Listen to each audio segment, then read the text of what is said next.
Hello, Gudi Padwa हा सण का साजरा केला जातो व त्याचे महत्त्व काय आहे ते आपण आज या व्हिडिओमध्ये जाणून घेणार आहे. तर चला सुरू करूया व्हिडिओला. ब्रह्मदेवाने केली सृष्टीची ब्रह्मदेवाने विश्वनिर्मिती केली, तो सण हा मानला जातो गुढीपाडवा. आणि पुढे सत्ययुगाची सुरुवात झाली आणि म्हणूनच नूतन वर्षाच्या गुढीपाडवा हा सण साजरा केला जातो. गुढीपाडव्याच्या कथा काय आहेत? हा मराठा साम्राज्याचे संस्थापक छत्रपती शिवाजी महाराज राज्याभिषेक यांच्याशी जोडला जातो, ज्यांचा राज्याभिषेक या दिवशी झाला असे म्हटले जाते. परिणामी मराठी लोकांसाठी या सणाला खूप महत्त्व आहे, जो शक्ती, अभिमान आणि सांस्कृतिक वारशाचे प्रतीक आहे.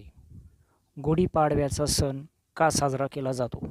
गुढीपाडवा सण साजरा केला जातो या दिवशी नवीन कार्याची सुरुवात करणे शुभ मानले जाते. तसेच प्रभू श्रीराम 14 वर्षाचा वनवास करून माता सीतासंग आपल्या वनवासात परतले होते. तो दिवस चैत्र शुल्क प्रतिपदेचा होता.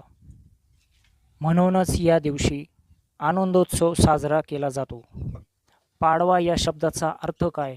पाडवा हा शब्द प्रतिपदा या शब्दापासून सांस्कृतिकमधून आलेला आहे, जो चंद्र पंधरवड्याच्या पहिल्या दिवसाला सूचित करतो.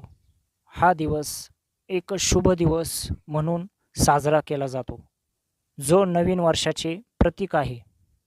वसंत ऋतूच्या आगमनाचा आणि रब्बी पिकांच्या कापणीचा उत्सव साजरा करतो. गुढीपाडवा या शब्दाचा अर्थ ध्वज असा